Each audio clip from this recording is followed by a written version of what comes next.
Wahyu Setya Martono. Wah, maratuaku kowe, Gong. Hah? Maratuaku kowe. Maratuamu to? Lho, Kakang Semar. Pripun? Lho, Koko Prabu Ndarawati kok tindak mrene. Aduh, pripun nih Kakang Tuna? Oh, nek nganti kakar-wikar, kula sing didukani, kula tak adu arep karo Nata Ndarawati. Nadyan kadang-kadang kula para Pandhawa mboten sabiyantu kaliyan kula amargi para Pandhawa ajrih karo bapa gurune sing wajib disembah-sembah, sing wajib disunggi-sunggi wong papat. Oh, atos iki. Atos iki. Disunggi-sunggi kok wong papat pajake bandosa ya. Ha. Ah, menawi mboten purun titenono, karuda paripeksa. Mboten wonten mriki papanipun tiyang Paben, mboten sae wonten Jawi men, Mbak. Monggo. Aduh, kok pedes to niki? Dik Pate. Pripun? Sampeyan salah le nyekel rambut. Niku dudu rambuté Dursasana. Oh, lah mula kok Cendhek ora. Dasar apa mak cilik ngajar karo Begawan Tuna? Sengit. Lah, ming perkara sengit kok ngajar. Yen yaki. Antasena. Piye, Mbah? Aku minta tolong ya Antasena. Ya wis tenang wae sih, Mbah, ora usah dadak wedi. Padha Gungger, ya mengko sing padha karo bapakmu syukur. Syukur kowe gelem nulungi karo aku ya Antasena. Wis mak cilik mundur, mboten.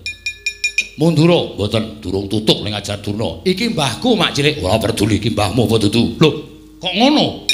Mak cilik kok dadi kaya ngono karo aku? Wani karo wong tuwa, sepiro banggamu dijajal. Anak Werkudara karo Setyaki menang sapa wae lah. Kene marganing patimu bangga ta ayone.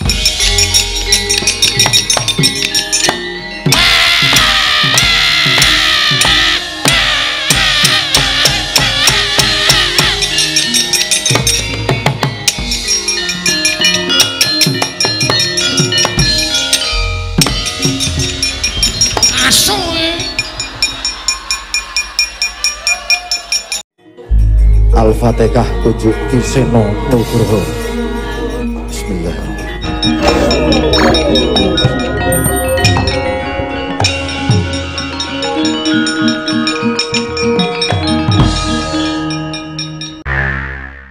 Kulaturi Blaka Suta kemawon, Ger. Kulaturi Blaka Suta blakotang terus terang. Menawi panjenengan boten purun sowan dhateng negaring Astina, menika malah langkung prayogi tinimbangane mubeng minger rembuke ora karu-karuan. Lho nuwun sewu. Sing mubeng minger rembuke menika sinten kula tak nyuwun prisa. Sing mubeng minger rembuke menika sinten? Kula menika Kak matur menapa wontenipun supados sedaya menika padhang. Ngamarta ya padhang, Ngastina ya katon trontong-trontong pepadhange. Namung kula matur panjenengan kula aturi madosi kadang kula Yayi Sedewa. Nek panjenengan saged madosi tumunten saged ngendikaken wonten pundi lenggahipun kadang kula Sedewa. Kula budal penemban, kula budal. Lho ra penak to? Lho nuwun sewu. Kaya ngene kok dienggo angel menika sing angel wonten pundi? Kula sing angel. Kula sing kesulitan. Angel babagan menapa? Ngupadi wonten pundi dunungipun anak kula Sedewa. Lho, ngendikanipun kala wau ngertos. Ngendikanipun panjenengan menika pendhita lantip panggraitane, ngendikanipun panjenengan menika pandhita ingkang wasis wasiteng ngesti. Lah nek pancen pendhita wasis tenan mung kari paring dawuh. Mung kari paring dawuh Yayi Prabu utawi anak Prabu Sedewa sakmenika mapan wonten ing mriki. Lah gandeng panjenengan mboten saged paring dawuh, lah nggih nyuwun pangapunten kula mboten badhe bidhal wonten negaring Astina. Malah kula saged mestani panjenengan menika kula nuwun sewu lho. Jebul sing putih menika namung serban kalian ketunipun ning penggalih panjenengan menika lorek. Nuwun sewu. Saged mestani pendhita ndok bosok jabane putih, katone suci, katone pinter ning jerone mambu kula nuwun sewu. Wes panjenengan menika ngendika menapa, Nger?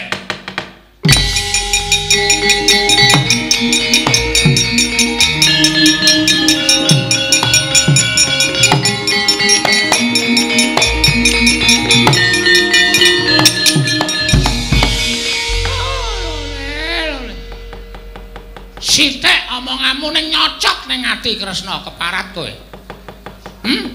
Ingkang sekawit kowe kuwi wong tuwa, aku ya wong tuwa. Wajibe perkara iki dirembuk kanthi becik-becik, dirembuk kanthi apik.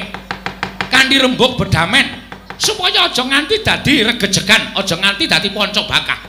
Ning bareng kowe ngunekke to Pendhita Durna ki Pendhita Ndok Basa. Oh, lah kok lara ning ati. Kula nuwun sewu.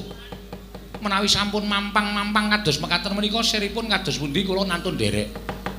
Kula kantun nderek mumpung sak mangke Setyaki mboten nderek sowan. Anane Ming Kresna karo Durna. Panjenengan kersanipun pripun? Nek sampeyan mengkene bengok-bengok nganti keseron krungu Setyaki nek ana pendhita dilarak Setyaki kula ora tanggung jawab lho. Napa wonten wonge? Wonten. Teng pundi? Wonten Jawi. Namung Setyaki sawetawis kula dawuh sepados ndelik. Ana tenan apa? Panjenengan mboten pitados, ora ana alame kok Kresna kok ora ditutke Setyaki iki ora ana alame. Sampeyan kok ngaten iki mawon.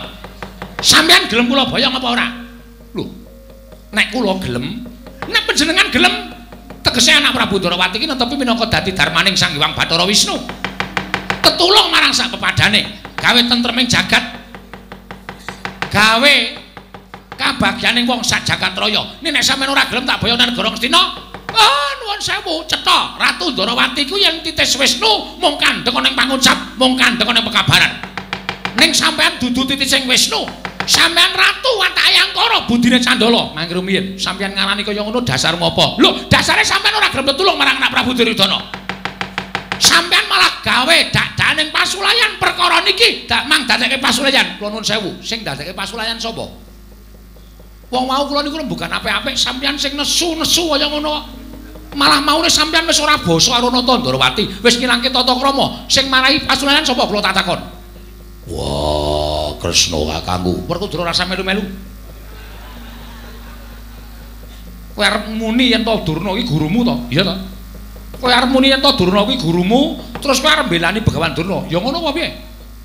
Aku mengelingke, aku ra edan. Wah, ya wis. Ya wis. Wis meneng. Yo. Nek kowe arep karo Begawan Durna kena, ora apa-apa. Apa mbok anggap aku tok rubut loro aku wedi apa piye? Aja kok meng kowe siswane sing ditresnani sing jeneng Janaka sing dirangkul-rangkul saben dina kuwi kon ngewangi sisan aku ora wedi. Wah, sampun Kang Mas Kendel mawon. Mboten sisa tumut-tumut perkawis menika. Yen ngono apa aku kudu ngruda paripeksa karo Nata Ndarawati. Lho menawi panjenengan badhe ngruda paripeksa kaliyan Nata Ndarawati kula semanggaken kula mboten menapa-menapa. Nadyan kadang-kadang kula para Pandhawa mboten sak biyantu kaliyan kula amargi para Pandhawa ajrih karo bapa gurune sing wajib disembah-sembah, sing wajib disunggi-sunggi wong papat. Oh, atos iki. Atos iki. Disunggi-sunggi kok wong papat pajake bandosa ya. Ha. Ah, menawi mboten purun titenana karuda paripeksa mboten wonten mriki papanipun tiyang Paben mboten sae wonten Jawi menawi monggo lajengake.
kenging menapa namung tetulung dhateng Koko Prabu Ngastina kemawon paduka sajakipun awel miwah boten purun tedhak wonten negari Ngastina. Nuwun sewu Yayi. Menapa Yayi Prabu pitados kalian menapa dipun ngendikaken Begawan Durna kula wau? Inggih. Krana panjenenganipun menika pandhita tur sampun yuswanipun sampun sepuh. Tertentu kemawon boten badhe paring pangandikan ingkang lerekipun boten wonten nyatanipun. Kula nuwun sewu. Menawi tiyang sanes tertentu mekaten ning yen wong Ngastina saya tuwa menika saya akeh legara. Mekaten inggih sampun to pitados kaliyan kula. Jalaran kula nuwun sewu wiwit mudanipun sampun winelek dhateng ilmu ingkang boten nyata. Wekasan menapa dipun ngendikaken Bapak Durna menika tumrap kula namung kinarya abang-abang lambe. Tegesipun boten wonten nyatanipun menika namung kinarya pawadan kemawon. Sumados ingkang Raka Indrawati sowan dhateng negari Ngastina, tumunten sasampunipun kula sowan wonten negari Ngastina badhe dipun jangka pejahipun ingkang Raka. Krana wiwit rumiyin dumugi sak mangke menika Kurawa lan sedaya punggawanipun menika sampun ngertos yen kekuwataning Pandhawa menika dumunung ana ing pujangganing Pandhawa inggih menika Nata Ndarawati. Nek Pandhawa ora sinandhing karo Prabu Kresna, tiyang ingkang badhe damel cintrakanipun para Pandhawa menika bebasan angel mijet wae ngeranti suwe banyu sinaring. Mila kula menika awis-awis sowan dhateng negari Ngastina awit bebasanipun kula menika manjing wonten ing kandhang Sima. Koko Prabu mekaten. Mila samangke kula nyuwun pangapunten paripaksa kula radi angkembari panguwasipun Begawan Durna. Inggih. Nanging menawi ngantos samangke Begawan Durna bapa menemban nganti para sata Kurawa tuwin ngamuk punggung wonten negari Ngamarta kados pundi? Yayi. Nadyan kula namung betha kadang kula pun Setyaki, nanging menawi kadang kula para Pandhawa mboten purun sakbiyantu. Utamanipun Werkudara Janaka mboten purun sakbiyantu kaliyan ingkang Raka Indrawati. Miwah Werkudara mboten purun ndhawuhaken anak-anakipun supados bantu dhateng Raka Indrawati. Kula mboten menapa-menapa. Kula kinten Setyaki sampun saged ngrampungi pakaryan. Wah, aja ngono. Aku bakal bantu Kresna kakangku. Werkudara, aja dipeksa lho rasane ya. Aja mbok peksa. Mbok peksa piye? Si Adi kuwi siswaning Begawan Durna. Durna kuwi banget mbok ajeni. Kok kowe arep bantu karo pun kakang ki apa kowe bakal wani karo gurumu? Wah, mula aku matur aja mbok peksa. Yen rasamu tumpangsuh, rasamu bingung, selehno wae. Ora usah mikir aku, ora usah mikir Begawan Durna.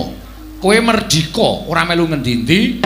Lemu dadi siswaning Begawan Durna ora kregetan marang kelakuanmu. Lemu dadi kadanging Nata Ndarawati ora bakal aku duwe pikiran ala kelawan Werkudara. Wis ora usah melu-melu tak tandangane dhewe. Ora. Aku bakal ngewangi karo kowe. Pitukane abot lho. Abot piye? Nek nganti kowe dipecat dadi siswaning Begawan Durna. Ayo piye? Wah, ya wis ben ora apa-apa. Waton aku mbok tampa dadi siswamu, aku wis trima. Ngelmuku ora ana. Aku ki ora duwe apa jenenge kuwi tirta pawitra maning suci sing bisa diteteske wong sak nggon-nggon kuwi. Aku ora duwe. Sastra cetha paripurning wangsit ngelmu kasampurnan sangkan paraning dumadi aku ora duwe. Mongko kuwi ngelmu sing tok peng-pengke. Wah, aku wis duwe. Yen kowe butuh ilmu liya mongko sing tok jaluk. Aku ora iso ngandhake kowe engko getun. Wis bener Swita Begawan Durna kuwi pendhita kondang monyor-monyor lantip waskita ngesti, ngerti sadurunge winarah, ngerti sadurunge digawe. Durna kuwi ampuh lho, aja nganti kowe disebratke dadi siswane. Nek kowe disebratke dadi siswane, kowe arep Swita karo sapa coba? Ora ana sing tok switane. Ora ana sing iso ngembari marang panguwasaning Begawan Durna. Wis bener kowe kuwi Swita Durna wis bener. Wah, ora penak omonganmu. Katone kowe iki ngandani karo aku ning jane kowe ngidak-idak karo aku. Lho, sing ngidak-idak ki sapa? Ora ana wong ngidak-idak. Wah, ya wis ben, sing wis kelakon ya wis kelakon. Entuk ora entuk aku ngewangi karo kowe nyingkirke para Sata Kurawa. Lahir batin? Lahir batin. Ora kepeksa? Ora. Tenan lho iki. Yo. Nek upama mengko Durna ketemu adikku Setyaki diajar kowe piye? Ya wis ben. Tenan? Yo ning ora tenanan. Lho kok iya ning ora tenanan piye? Wah, Setyaki nek ngajar Durna ngawur nganggo bataku bareng. Aku sok ora tegel nganggo tangan ora apa-apa. Lah wong ae bocah nekat kok. Nek ikhlas ikhlas, nek ora ya ora usah ora apa-apa. Yo wis ikhlas. Ikhlas. Ikhlas. Lahir batin. Lahir batin. Kok ora buli lan ana kula ngrencangi paduka. Tembungku ora akeh-akeh. Mengkaya nalika aku ngandhakake bab iki mau kelawan Werkudara. Kira-kira wis sagu ora? Nggih, kula saged. Lahir batin janaka, Lahir batus wa Prabu. ya yen pancen kaya mengkono. Pun Kakang wong kari manut. Lajeng kepareng paduka Kanjeng Koko Prabu kados pundi? Yayi. Menawi mangke ngegari Ngamarta menika sampun ketingal padhang. Tuwin sak mangke Bapa Durna lan sak kurawanipun sampun mundur saking negari Ngamarta. Kula nyuwun pamit. Koko Prabu badhe tedhak dhateng pundi? Badhe ngupaya kadang kula pun sedewa. Mboten pati-pati kula kondur wonten negari Ngamarta utawi kula wangsul dhateng Praja Indraprasta. Menawi mboten gandeng astanipun kadang kula pragil Yai Prabu ngaturaken panuwun ingkang tanpa pepindhan. Dene paduka tansah nggatosaken dhateng kawontenanipun para Pandhawa. Werkudara, Nggih. dawuhna anak-anakmu supaya nyingkirake para Sata Kurawa. Yo, ngestake dawuh. Arjuna wonten dawuh. Tatanen para kawula lan wadyabala aja nganti ana ingkang kesempyok ing ngaradan. Lho nggih ngestaken dawuh Koko Prabu. Nyuwun pamit tambahing pangestu. Sing ati-ati aja kaya bocah cilik. Nekula wonten timbalan. Ora usah dadak mbok pitung nganggo atimu ingkang jero. Percaya marang Kanjeng Koko Prabu Ndarawati. Sawise wis paring pangandikan sagu ngupaya kelawan adimu mesti bakal bali marang Praja Ngamarta. Nek ngestaken dawuh. Budalna kang padha seba ingsun kundur ngedaton. Kawula ana nyuwun pamit madal pasilan. Sing ati-ati aja kaya bocah cilik. Kadangku Yayi Nekula. Purna gatining pananggilan. Sanutasa kundur ngedaton jeluk saking dampar ketara kinapit gambaran gading. Kadhiraken sangganing Promban Cethi. Manggung ketanggung Jaka Paloro. Ingin samya ngampil upacaraning keprabon. Kawijitan saking Mandra tindaknya Sri Nararata. Lamun katinon saking Mandrawa kaya tansah jejengkaran tindaknya Sri Nararata wau.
mundur sang Rekyana patih undang Prawadyabala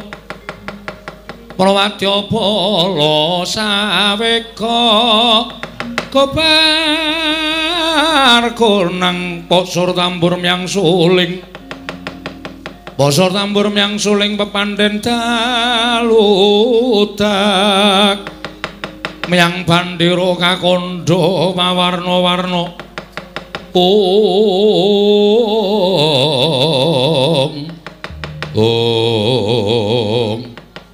Kakang Durna priye kabare? Anggone si Kakang kepengin mboyong. Iya kuwi sinuwun Prabu Ndarawati entuk gawe apa ora? Wah, pripun Mremban pikantuk damel menapa mboten? Anggen sing andika badhe mboyong kok Prabu Ndarawati kepareng ingkang putri Banjar Jungo mundur sasana Cemadung lawula. Kok ketingalipun pasuryanipun suntrut kados mekaten menika wonten menapa? Bawadana putra pun Surtayu Cemadung dawuh, Bawa Mremban putra pun Kartomarma Cemadung dawuh. Kanjeng Rama ingkang putra pun Swatama Cemadung dawuh. Dicune wonten dawuh Kakang. Nyatane jebul angel dikrama apus Nalendra Ndarawati tu Nalendra ingkang wicaksana. Nggih Kakang Durna. Nadyan kula wis gawe-gawe karti sampeka yen to rawuhing anak Prabu Ndarawati dikersakake dening Sinuwun Prabu Duryudana parandene nadyan kathah waweka ingkang dipun ngendikaaken lerekipun namung badhe boten purun dipun boyong wonten negari Ngastina. Terus ngantos dados paduton antawisipun ingkang ngraka ing Sukalima kula kalih Sinuwun Prabu Ndarawati. Wekasan kula mlajar saking Datulaya ing wigatos namung samangke menawi ngantos kula lan panjenengan boten saged boyong dhateng anak Prabu Ndarawati wonten negari Ngastina. Tan wurunga badhe nampi dukanipun anak Prabu Ngastina menika leres. Lajeng kersanipun Kakang Durna sak menika kados pundi? Dipun rudha paripeksa. Rudha paripeksa Kurawa dipun ketapaken. Nek pancen Ratu Ndarawati ora gelem rawuh ana negara Ngastina, pripun carane? Rawe rantas malang-malang diputung. Durun krungu dhewe to Le. Kurawa tekan negara Ngamarta ora ming kepenak-enak kapienak lungguhan sila tumpang kendangan dengkul. Nanging Kakang Penemban Durna wis paring dawuh yen to kowe kan ngrudha paripeksa rawuh anak Prabu Ndarawati marang negara ing Ngastina. Nek ngoten iki bakal dados peperangan. Wis cetha yen to bakal dadi peperangan, mula mangkata. Weh, nggih. Mboten kedang klungsu menawi nderek udu. Nuwun pamunten lho, Man. Niki mboten nuwun sewu, mboten perkara wedi kula mboten. Anggen kula bidhal wonten negari Ngamarta utawi kula meksa dhateng Koko Prabu Ndarawati ya sak titahe mawon. Nek kira-kira iso ya diboyong, nek mboten ya aja meksa, mengko ndak malah wonten tibaning korban malah mboten prayoga dadosanipun. Iya, Der, nggih. Yen to wis pancen kaya mengkono tumuli mangkata. Nok-non wis taken dawuh. Surtayu Kartomarma Swatama aja wegah.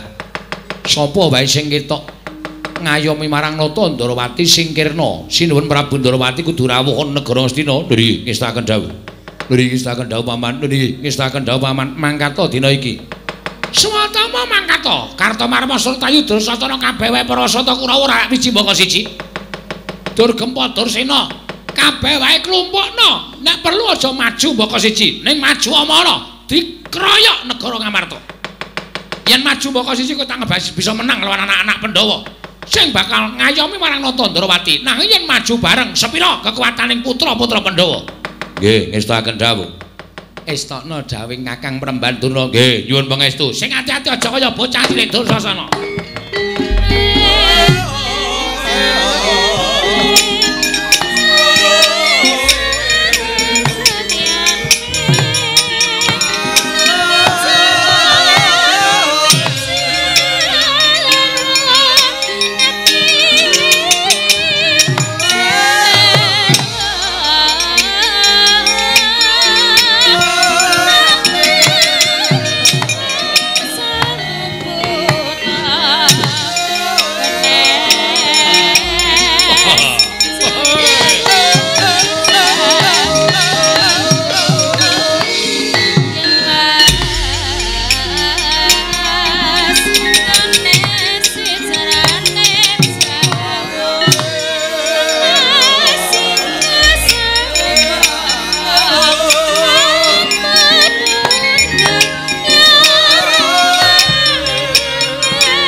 sinayeng manglung mintonaken Dewi Kramanira kanggo miteraning asta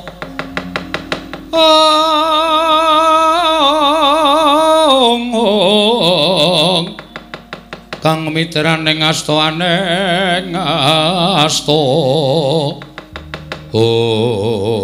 Setyaki wonten timbalan Gatotkaca wonten timbalanmu Antarja wonten timbalan Antasena piye Pakde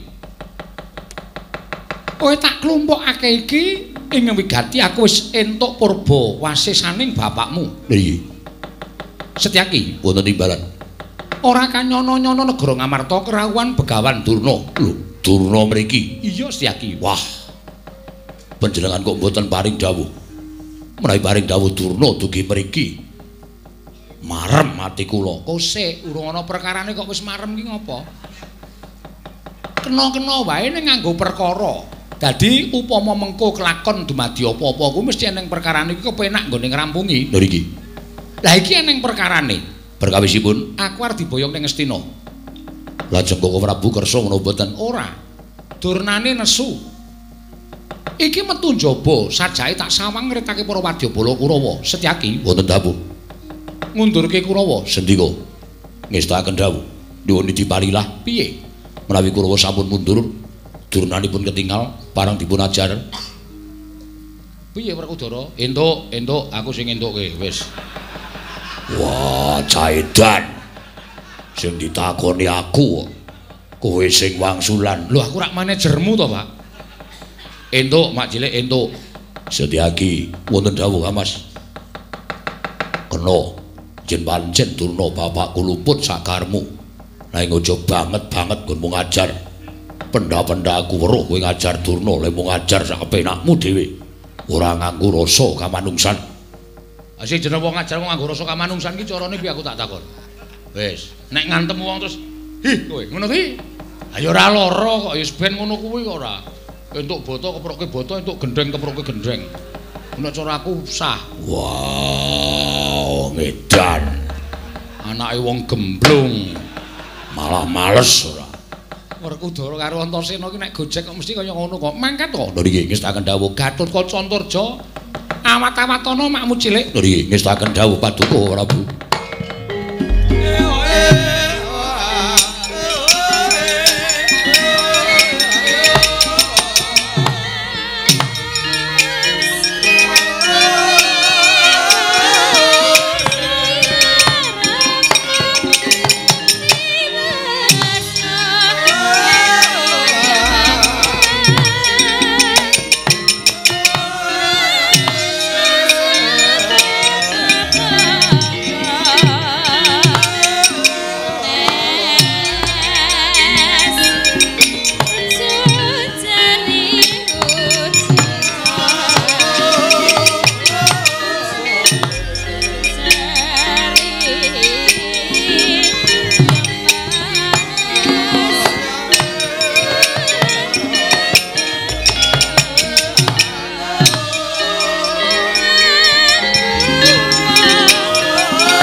lamun katututan lamun mangsa prawira digdaya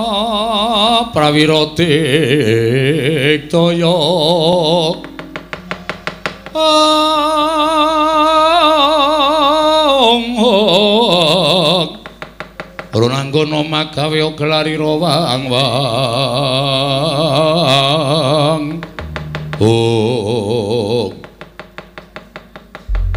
kaget aku Setyaki dasar para nyata Surtayu ya ayo di Begawan Durna ulungna tinimbangane tak obrak-abrik barisanmu lho aja ngawur gawar ngawur sing kudune tak rangket ki Ratu Ndrawati. Mung diboyong marang negara Ngastina wae kok ora kersa. Kok le bedak-bedake temen antaraning Ngamarta lan Ngastina. Rasa kakehan burung tanpa guna. Kok ora pura kersa tedhak marang Praja Ngastina. Surtayu. Kaya arep ngruda peksa lawan Kanjeng Koko Prabu Ayuh. Langka ana dhisik bathange Setyaki. Lho. Wani anakku, biyen wani, saiki wani. Ora ana jamak lumrahing Sencaki wedi karo para sata Kurawa. Babu baru.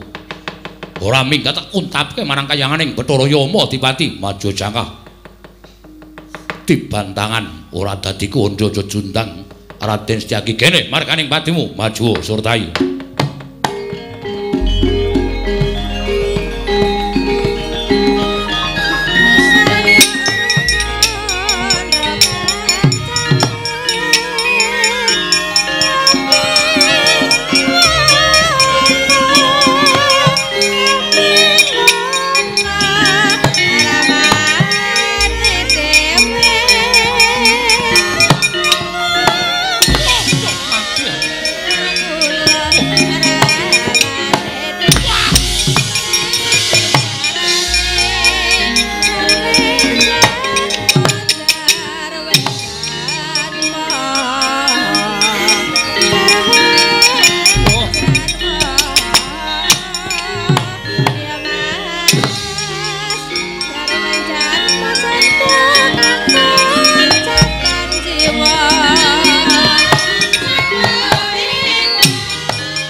Gatotkaca Siwa Kartomarma monggo Wulandari mundur ora bakal mundur. Lah ingaten kula kedah wantun kaliyan panjenengan kokan bebangal mati ha.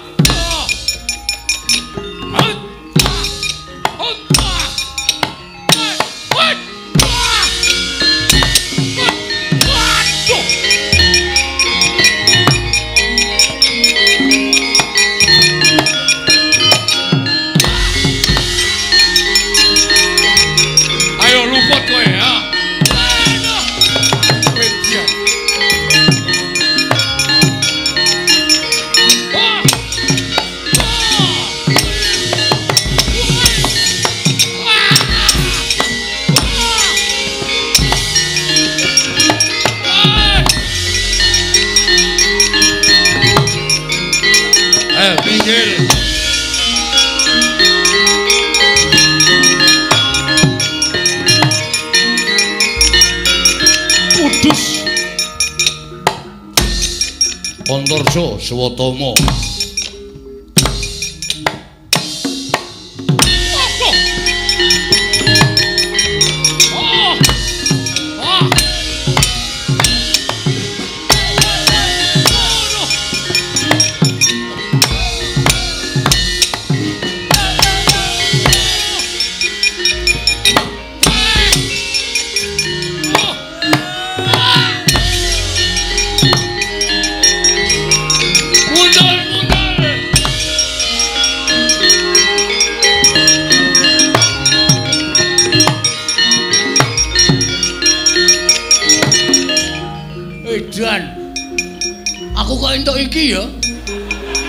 anane iki ayo Pakde Durmagati Antacena ya kaya apa aku sing tekaning pati jelas aku ayo mundur nek kowe sing ora kepengin tekaning pati pengen urip mundur lah ijo aku ora gelem mundur boyong Koko Prabu Ndalawati Koko Prabu lak gelem tak boyong ning negara Ngamal to lawe lantas palang malang putung. Waduh. Ngecek banget iki. Ayo. Kaya apa aku sik sing ngantem. Manut. Ayo kowe gake. Mati jeneng aku, Wah. Edian. Mati kowe. Pecah diadiamu semplok kowe. Modal edian. Kowe anak apa ta kowe? Nyatane ora apa-apa nyamburinya. Lemok.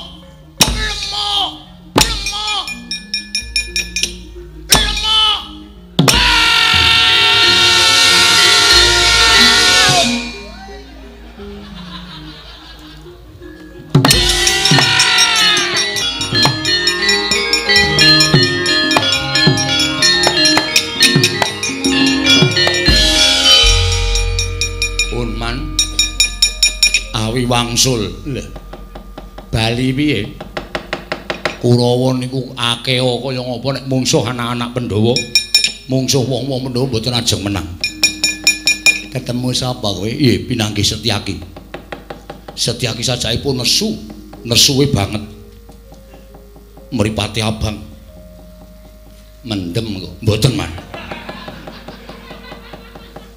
nesu Setyaki niku mboten tau ngombe minuman keras niku mboten lato. Nesu kula ditantang langkauna Bathang Setyaki. Kowe ketemu karo Kanjeng Koko Prabu. Pecah siramu, bangga utayone diadi, Man. Aku ya weruh kok. Nggih. Kowe ketok mulih mutrampil ning pisanan. Nggih. Kowe iso ngantem Setyaki aku nggo gumun Wilasur Tayu ke meguru nendi ya kok trampile ra jamak-jamak. Karo Setyaki kok nganti iso ngantem ki nek ora wong ampuh nggih ming pisan niku bar niku sampean prisa dhewe kula diajar Setyaki kula jotos mboten dirasake kula nyaut tumbak sing nguncalke tumbak sinten Man aku nek nguncalke niku pas tangan kula ora pas cengel pancen tak sengaja kena cengelmu to gengeng untung ming alon dadi ming tatu sithik kula tumbak ngiwa endo nengen kula tumbak nengen endo ngiwa Setyaki obo karo prajurit mburi duncali godo candak saut sabutke tumbak kula cleng suarane kemenclang mletik metu genine. Mboten suwe tumbak kula disuntreng kalih Setyaki. Apa? Disuntreng. Disendal ngono lho. Disendal karo Setyaki mencelat munggah godo mampir teng sirah. Pruk ngono. Kula mendelik mripat kula pindhane nggon cengel dies gebuk nggon rai prol. Rumah sakit pundi man? Ada. Ajeng priksa. Mripat kula nggo nyawang napa-napa kok loro. Niki wae kula jangon karo sampean, kula nyawang sampean kaya kirik. Prek. Karta anu Surtayu ki nek karo aku jan ketok kaya dem-deman. Pejah kula man. Mungsuhmu ya Setyaki pun ganti. Sapa? Gatotkaca. Kula wanek-wanek kula antem mboten napa-napa. Kula didak sikil kula megap-megap sikut rai kula rasane kaya arep semaput. Bar niku kula dipolong gantang dheweke nyaut kula nyamber ora kena tak ece samber bathuk kula. Mek ngenten iki man. Ngene iki. Kula wis kalah. Gumun kok aku ya. Kartomarma ki makne gedhe kok kalah karo anake. Lho kok iki akeh men to sing maju inggih man. Mungsuhmu Antarja minganggo tangan siji. Isin kula man. Suwatamane anak pendhita ampuh kok mung di tangan siji karo Antarja. Asem.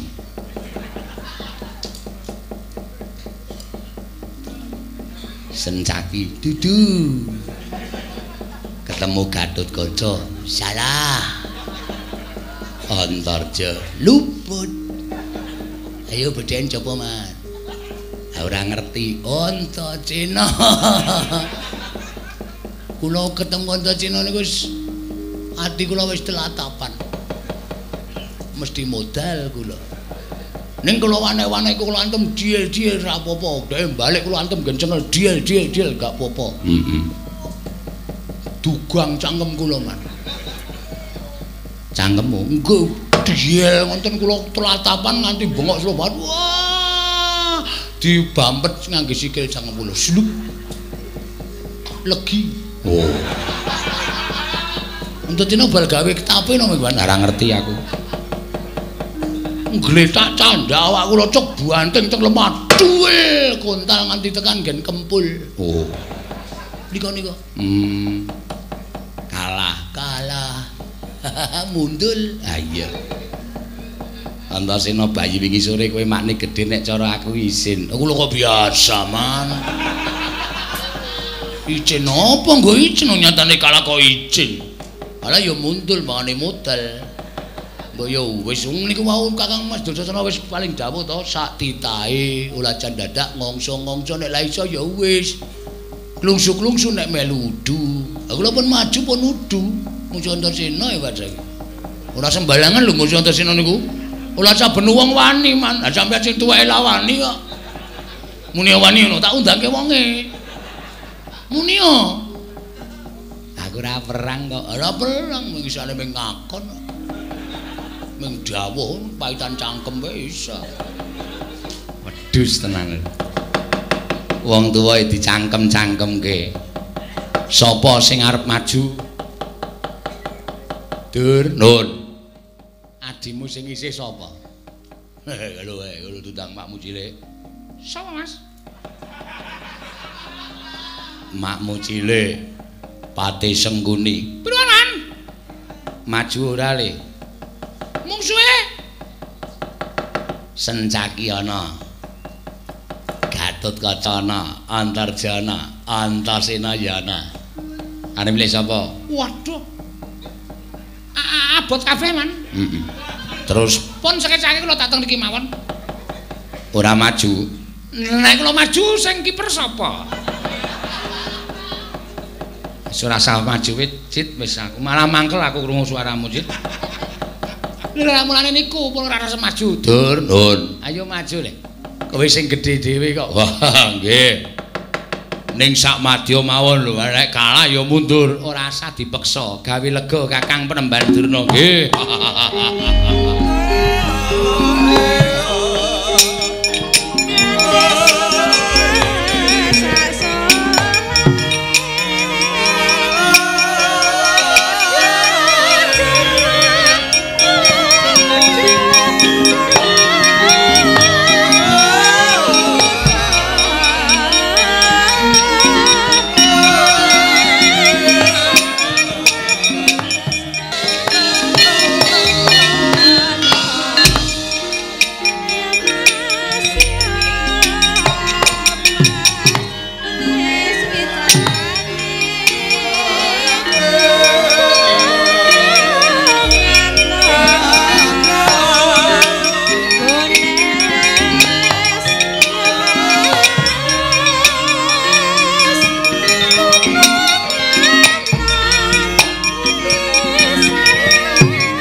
Antasena, Pakde Dursasana ya. Bapakmu wae gila karo aku. Apa meneh kowe ming cendhenge? Ayo, kowe ngejak apa? Ana tembungan Giri Rusi jalma tan kena kinira. Ayo, jajal wae piye? Nek bapak kalah monggo, ning anake emok nek kon kalah karo Pakde Dursasana. Ate nek dinyek wong sak kewagon aku. Antasena kok kalah karo Dursasana. Wani karo pakdemu sing tak wedeni apamu. Ora minggat candhak sirahmu tak gedruke nang lemah pecah dadi loro. Ora minggat candhak sirahmu. Gedruke nang lemah mecotot utekmu. Waduh. Kok luwih medeni kowe. Ayo wong Sumbar iki pokoke ngedonke mungsuh. Yo sing dadi nyatane. Oke, ayo jajal-jajalan yo.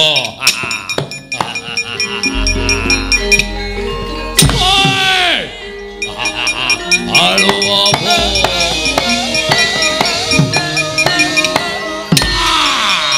Halo apa?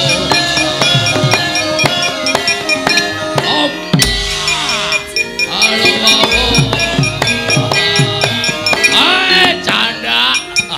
Awas banting jotos banting jotos jiwit banting pengkal.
Wedi marep tak mungkur ayo.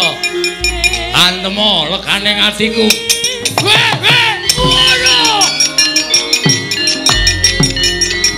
Ojan. Antasena jan. Aduh, iki piye iki menungsa kok diceblokke nang lemah. Kapora kowe.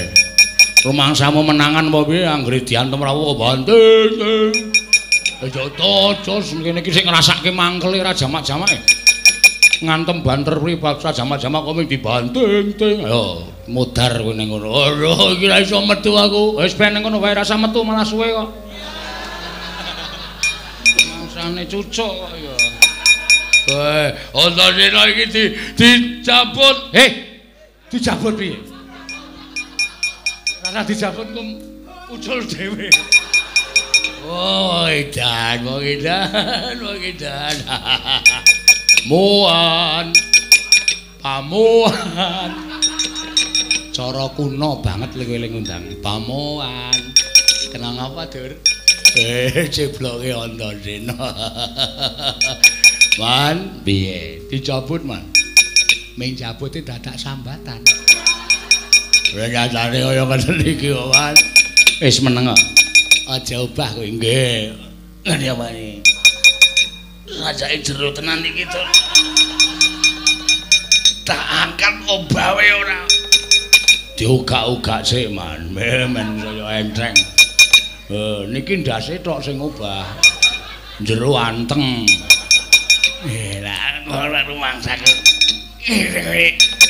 Ora dingenek iki ora. Ora rampung-rampung. Diangkate sing ngene. Kowe iki wong tuwa apa bocah, Mbah? Nek ngono tanduran dulumah kae sing rusak kowe. Ngerti lagi diceblok kowe urung disirami barang kok dijabuti. So nek tukul nek awoh tak kei. Oh iya ya. Ha iya kok ndak dijabuti. So nek gedhe nek wis sawah kowe njaluk tak wenehi ora usah dijabuti. Ya wis. Dir, ora entuk ron sing duwe.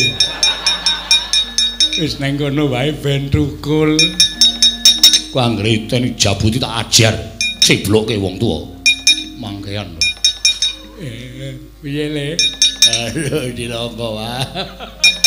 Mutar kula wani neng tengah dalan ki mongko nggih. Waduh.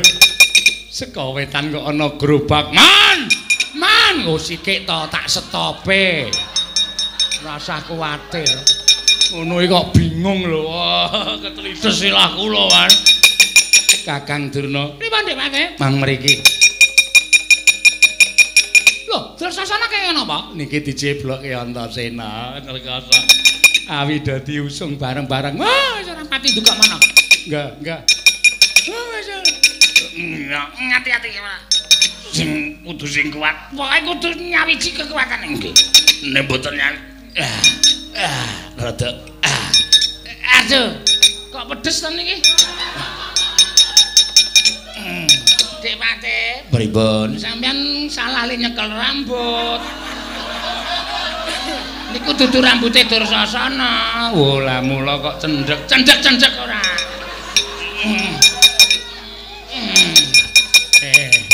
Oh, suwun man. Suwun Bapak pun mundur. Kalah pun mboten sapripun.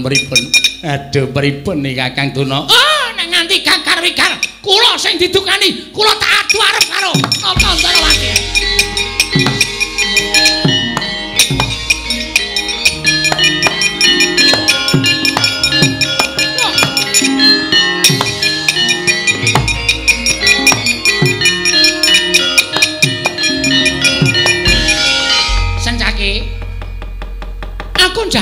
Aku njaluk kanthi banget. Mbaya mulung atimu Senjaki sagedakan iki wae ora usah dadak werna-werna.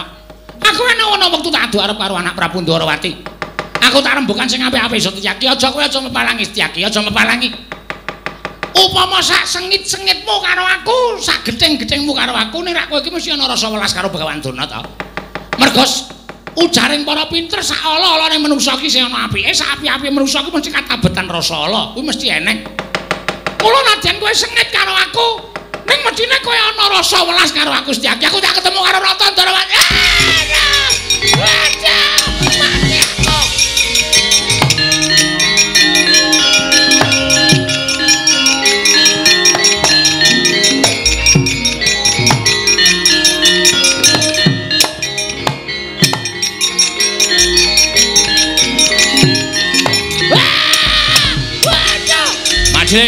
Majlik.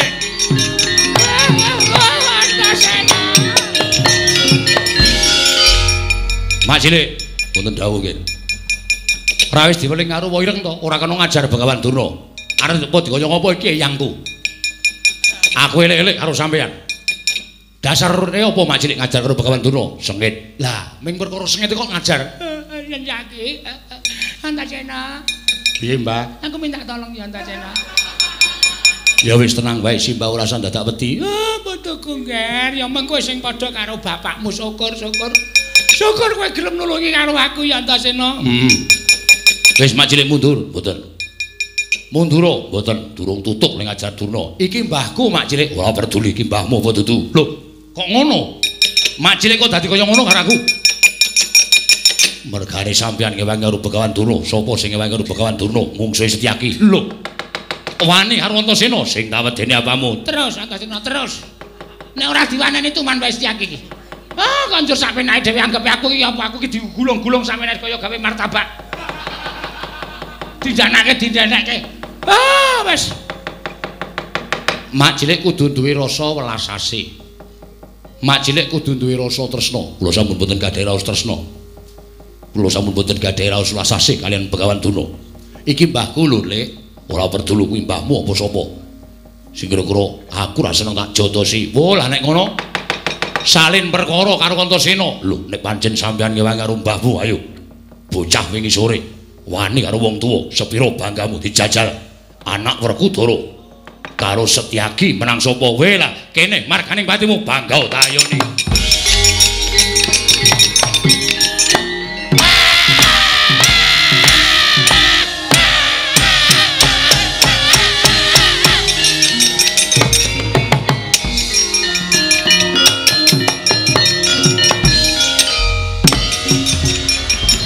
asu rekake arep purun sengkune pancen celeng tenan ngerti kene diajar sampeyan ae dhewe konjur dikarat sampeyan Dek Patih dunduri mawon Dek Patih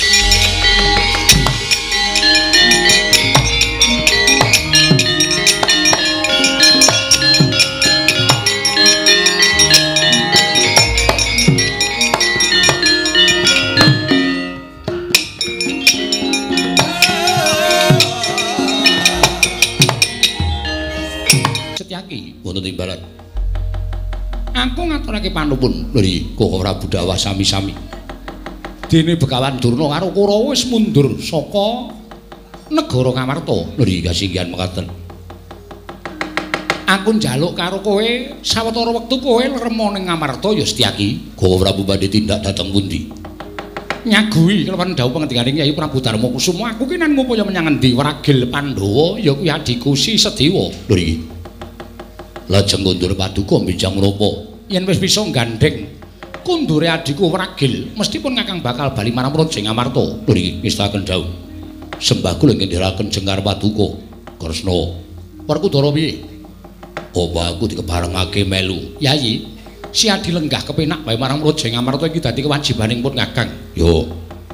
Pandongamu wae aku bisa ketemu karo adimu Waragil. Tumuli iso tak kanthi kundur marang Praja Ngamarta.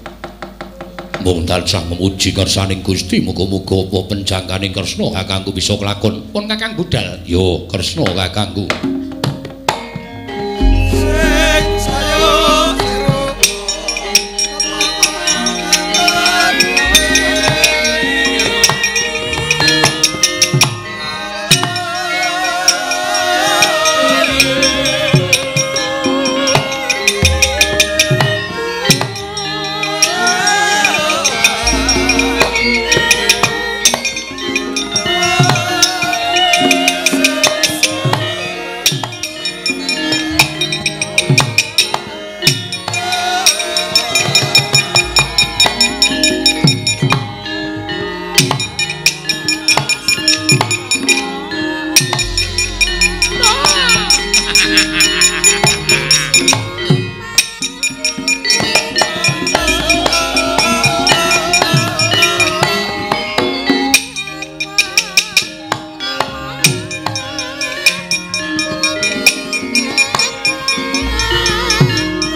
Baladewa Narpati Dwinares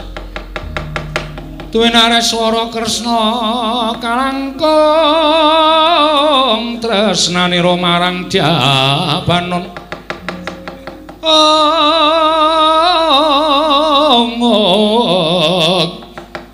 marang Dyabanon Jinawi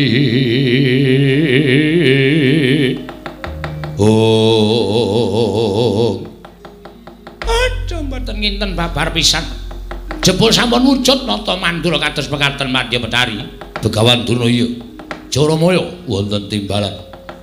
Aja wedi kangelan sira gandya wujud kaya Patih Mandura, Patih Praguta nun ngestaken dawuh.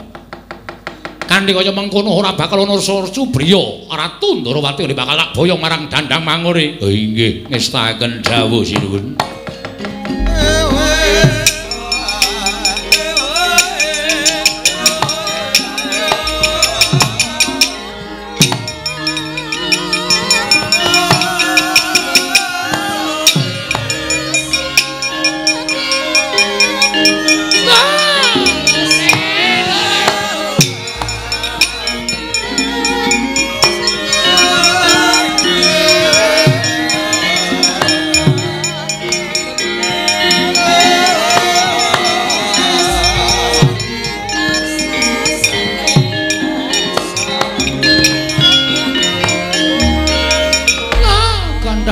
Suwalu gembol sumorante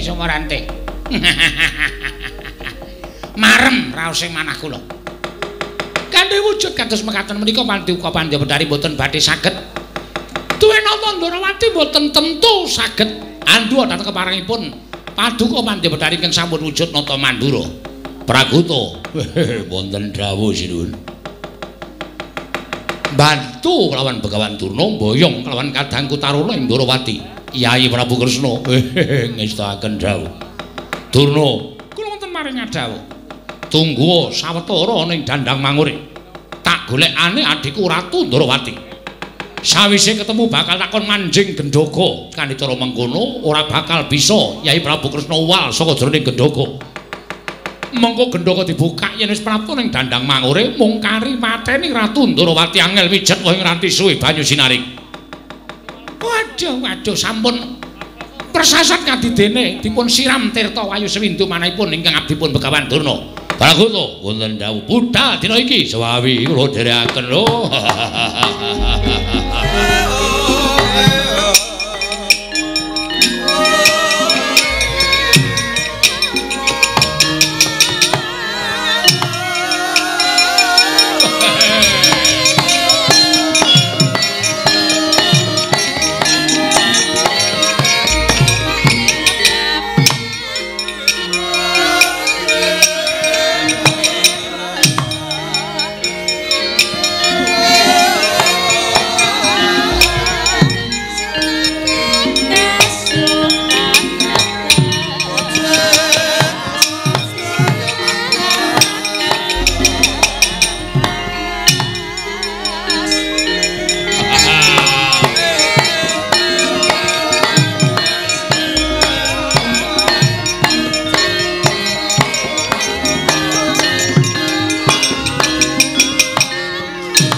Sedewa.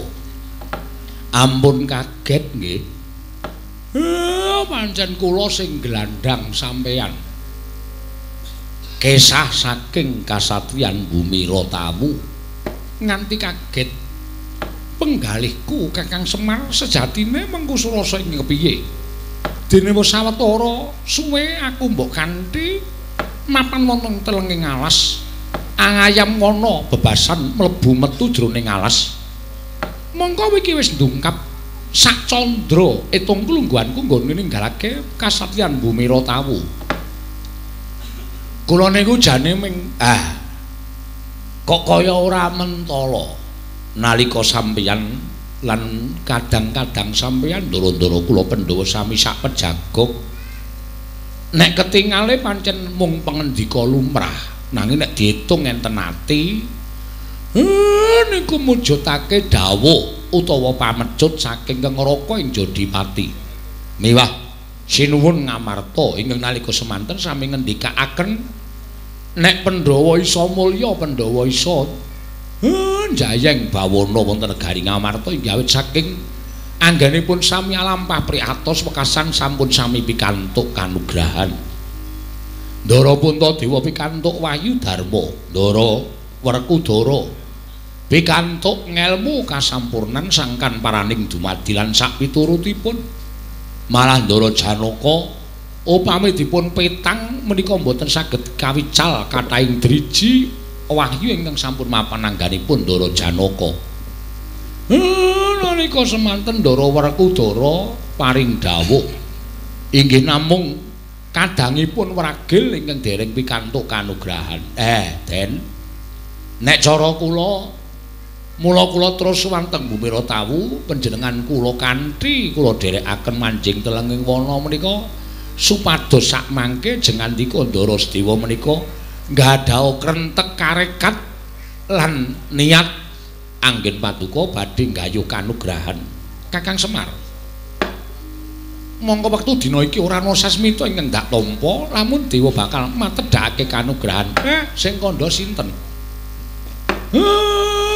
Sing kandha sapa kula tak takon. Niki dewa ajeng matedhake kanugrahan winastan Wahyu Setya Wacana. niku wahyune piyayi ingkang sakmangke kedunungan Wahyu saged titis pangandikane titi ing pametan. Wahyu niku Wahyu Pujangga. Sinten ing kedunungan Wahyu menika? Nggih, menika ingkang pangandikanipun mangke saged dipun dahar dening sinten kemawon ingkang nampi pangandikanipun satriya utawi brahmana utawi nalindra ingkang nampi Wahyu Setya Wacana menika kala wau Ndara. Miatlangening kalanggiwan aklar pandan moncar tinon ler kakonang surem sorot etan padang kasor lan pacaring purnameng gegono dasari wangsa katiga. Waduh Kakang Semar, yen to pancen kaya mengkono aku ngaturake panuwun ingkang tanpa pepindhan kanthi ora kasengaja. Kakang Semar wis mbangun kasatriyaning Sedewa satemah diakoni dening kadang-kadangku ya kuwi Kakang Mas Jodimati, Kakang Mas Arjuna lawan Koko Prabu Darmakusuma. Awe mang teruske le tindak mboten pangling menika kadisuwanipun Sukma Wicara ingkang abiyantara ning ngarsa ulun Kakang. Tumuli ngatimbalana menapa wigatosipun dene Kresna sowan mongko kanthi badan wadak Kakang Rada Lenggah ingkang langkung prayogi. Inggih ngestakaken dawuh Kresna padha kanthi harja saprapta kita kulup wayah kulun Dwarawati tansah pinanganing kawidadane ing sambikala pukulun kula akan sembah bekti kula kunjuk. Iya ya Kresna ulun tampa agarya bombong tias ulun ora liwat pangestu ulun tamanana kula pun dinggo jimat paripendhayan ing kasantosan Narayana utawa wigatine dene jeneng kita sowan ngabyan loro pukulun njumbuhaken lan sasmita ingkang sampun kula tampi bilih samangke pukulun badhe matedhaken kanugrahan inggih menika Nastan Wahyu Setya Wacana. Mongko ngendikanipun para nimpuna tuwin sabdanipun para brahmana bilih Wahyu Setya Wacana menika Wahyu Pujangga. Kanyatan ingkang putra utawi ingkang wayahing Ndrawati menika sampun sinampiran pakaryan minangka dadi pujangganing para Pandhawa. Dinten samangke pukulun menawi wonten sukalilaning penggalih keparenga ingkang wayah nyuwun tumuruning Wahyu Setya Wacana menika amomong jagatipun ingkang wayahipun Kresna pukulun. Miatlangening kalanggiwan aglar pandan moncar tinon lir kekonang surem sorot etan padang kasor lan pajaring purnameng gegono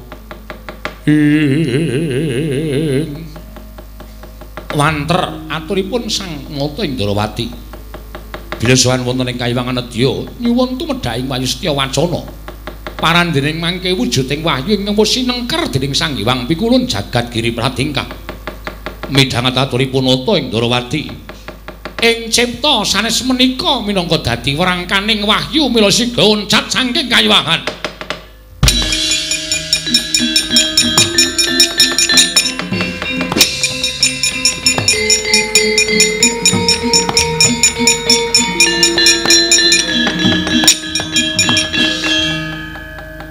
Kresna kula wonten maring dawuh aja sira ngluputake kelawan panjenengan ulun nanging yeti kabeh wis pinantra anut gegolonganing kodrate dewi-dewi kepareng maduka paring dawuh mekaten pukulun bareng kita matur kelawan kita sowan nyuwun Wahyu Setya Wacana mbok menawa wahyu wis mireng apa kang dadi atur kita mila tumuli oncat satemene wahyu wis ulun sengker madyaning angganing pukulun Bathara Gurya ulun pribadi nanging samangka teka oncat saka ing kayiwangan yen pancen kita kepengin kedunungan wahyu bujungen playuning Wahyu Setya Wacana Kresna.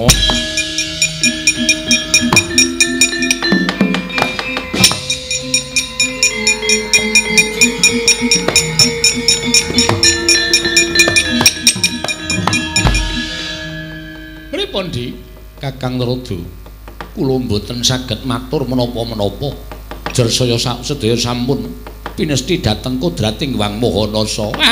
Dalah Kresna sampun kekayalan sowan dhateng kayiwangan ewa dene wahyu oncat sengganipun Adi Pramesti Bathara Guru. Kakang Rada monggo dipun prisani babaring lampan menika Kakang.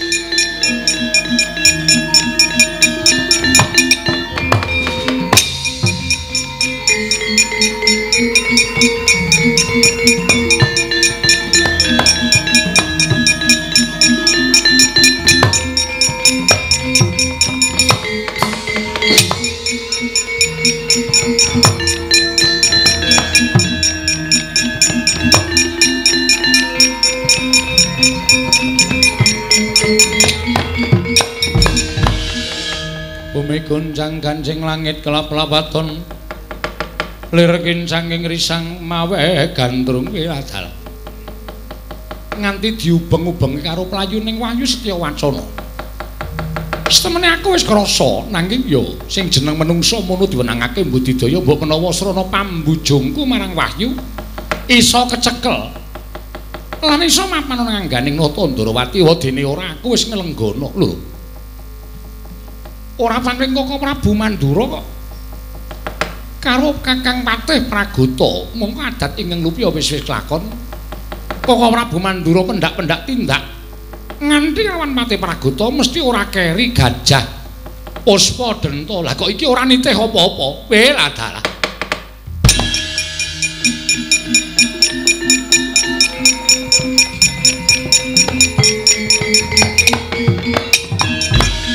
Tanggap nata Ndarawati.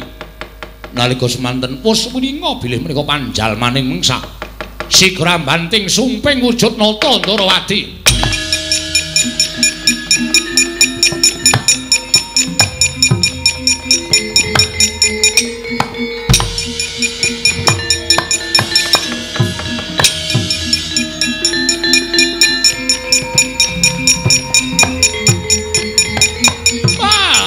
Yai Prabu, Yai Prabu.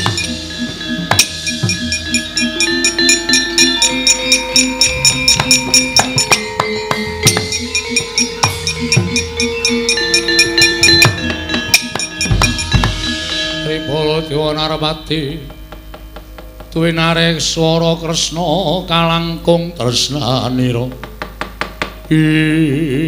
Walah dalah Kresna.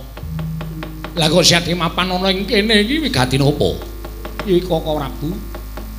Estunipun boten wonten menapa-menapa. Namung upaya dhateng kadang kula pragil. Walah dalah wis entuk gawe. Inggih derek. Aja kendhat gone Syadi mbudidaya supaya iso pinanggih kelawan kadangku pragil. Koko Prabu kasinggihan.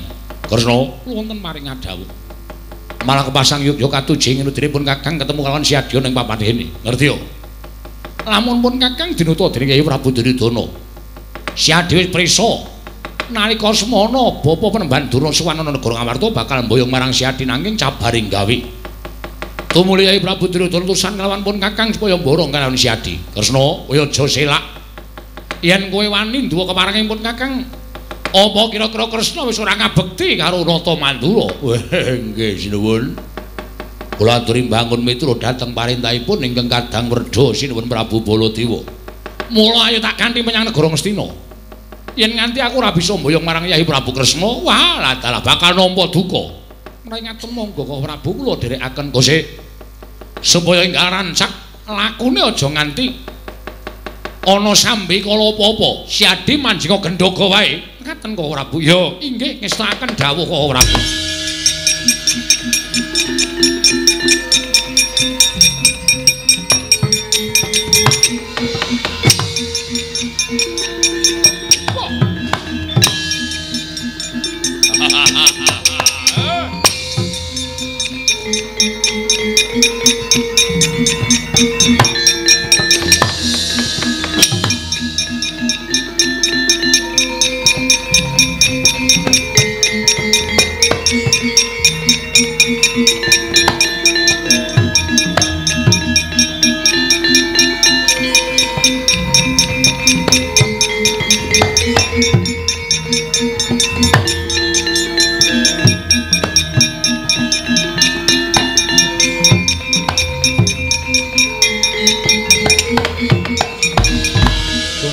Ganjing langit kelap-lapaton lirkin saking risang mawe gandrung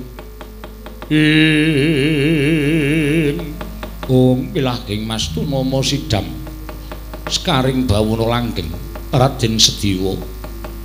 Ayo kaget ulun ingkang merpeki kelawan jeneng kita sayekti ulun utusaning Sang Hyang Jagat Girinata ingkang anyalira kanugrahan kang aran Wahyu Setyawacana. Tanana ingkang pantes minangka dadi swarganing Wahyu Setyawacana kejaba mung ngangganing Raden Sediwa. Mula tata-tata Raden dina samengko sira bakal nampa kanugrahaning Wang Mahanasa ingkang aran Wahyu Setyawacana. satemah samengko nadyan sira minangka dadi ragiling Pandhawa bakal pinercaya dening sagung kadang-kadang kita Pandhawa liyane.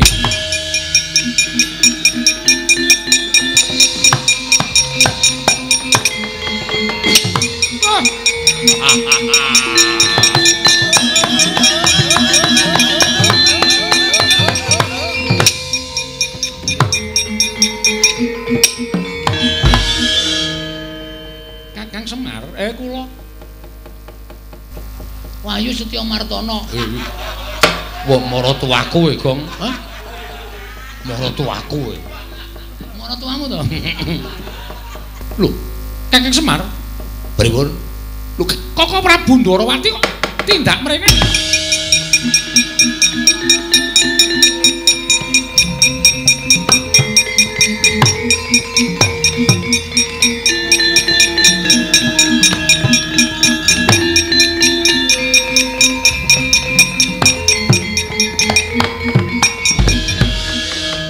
Ganjing langit kelap-lapaton lir kincanging risang mawe gandrung ing Koko Prabu kula ngaturaken sembah bekti kula kunjuk ya sediwa tak tampa pangestunipun Kakang Tampanana kula pun dinggo jimat paripik Koko Prabu mbujung menapa ora pun Kakang ora ngoyak apa-apa pun Kakang sinampiran pakaryan ngupadi kelawan Siadi tindak ngendi iya dipun boyong dening Kakang Semar purih ngupaya kanugrahan. Lho.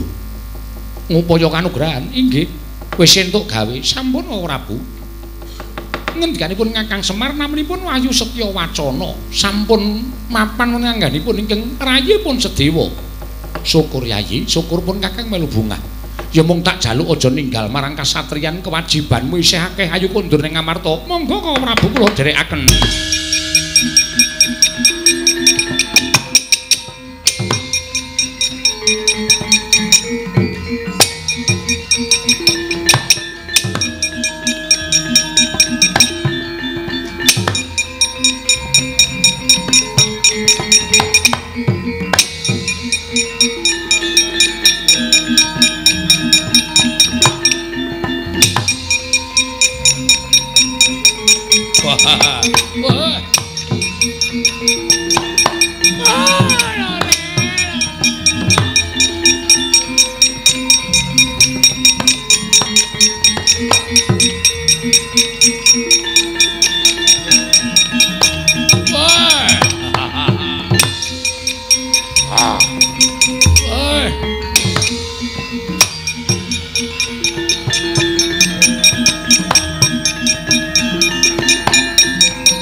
Pandya Petari ngantos sumengkung nanggen kula ngentosi paduka Pandya Petari kados ngenteni sileming Palawa gabus kumambang ing Sila Kresna ning kowe aja kuwatir ora coba sawangen gendhoga ning ngarep aku iki kira-kira menemu isine apa kula piyambak mboten mangertos kowe lak kandhani ya Durna nggonku wujud nata mandura gampang banget nggo ning rimuk marang Nata Ndarawati Wekasana Ndarawati tak apusi tak kon mlebu jroning gendhoga dheweke mapan ning jroning gendhoga iki.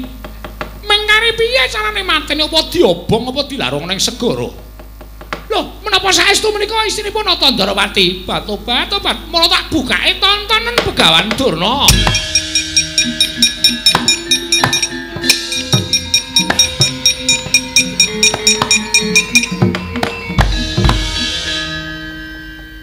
Das pundi Pandya Petari, das pundi? Lho.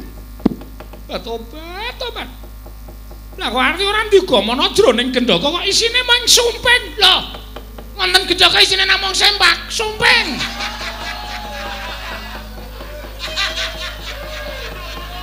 Pendhita ngawur ora. Sumping kok ya sempak.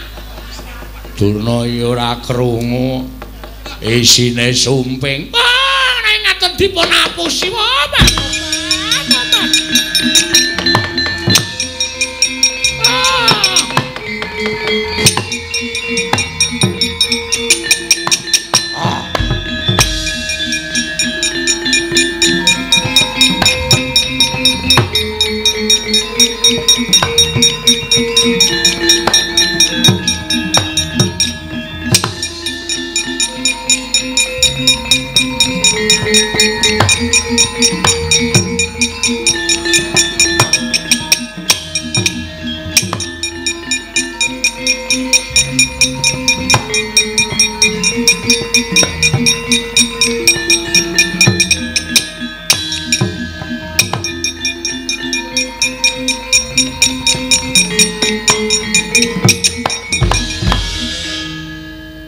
Kakangku.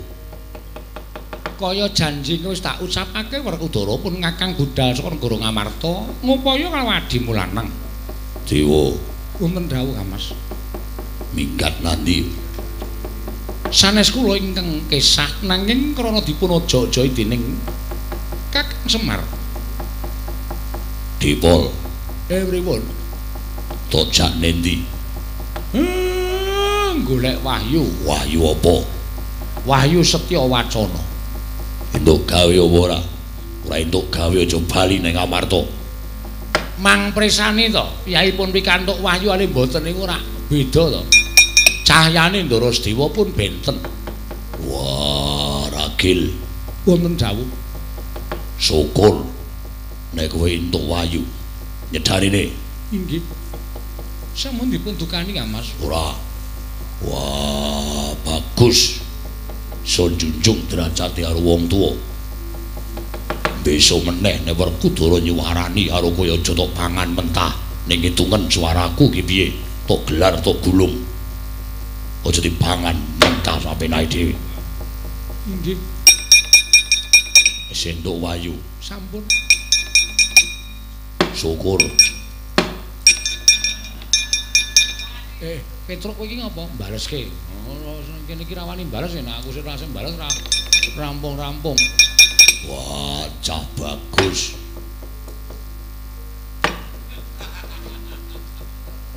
Kok nganggo sirah tangane loro. Ngandel pisan kowe tangane loro. Baliyo ning kasatriyan.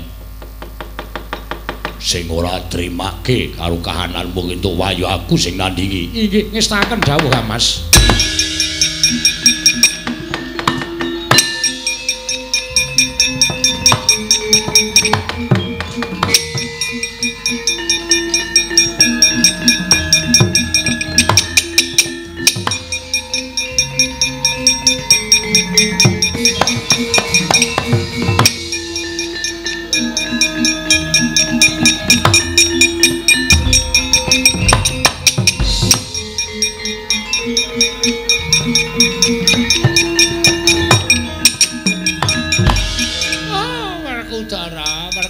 Tinata Ndarawati. Kowe golek Kresna arep digawe apa? Kresna bakal dadi pepalangku nggonku gawe Wahyu Setya Wacana. Leno mripatmu Wahyu Setya Wacana digayu dening Sedewa. Lho, malah Sedewa sing entuk. Yo tak jaluk. Wah, kundur menyang Sukalima.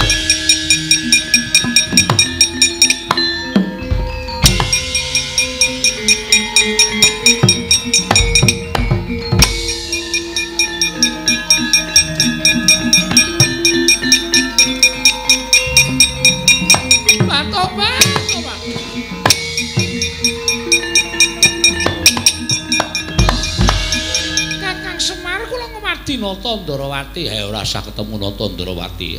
Ketemu karo Nata Blambangan. Tobat, panjenengan kaya ngendika sak penake dhewe. Ayo bali ra. Bali sesuk, bali ayo bali sesuk bali iki. Wis sesuk inggih ngesaken jam.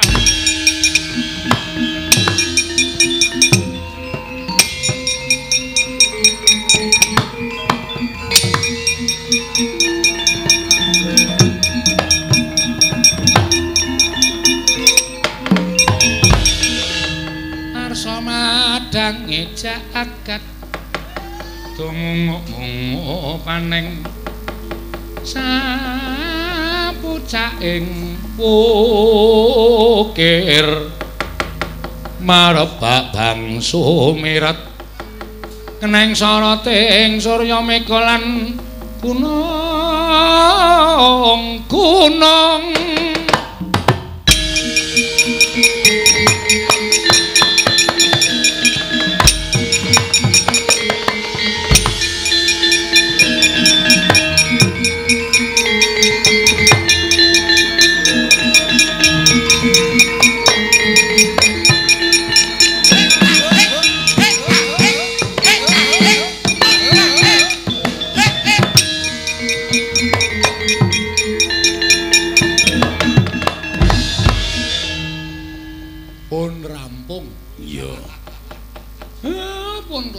kula mbangun kasatriyanipun Ndara Sediwa. Iya Semar. Kok ora kasatriyanmu dhewe. Apa duwe? Ora duwe mbangun ngene wong liya. Iya. Sing wigatipun tekan ngarepe subuh. Iya. Purnaning gati sura Sudraja ingkang rat suwuh brasta teng aping ula Darmastuti rayu sami makarya hayung samya pinanggi Ndara.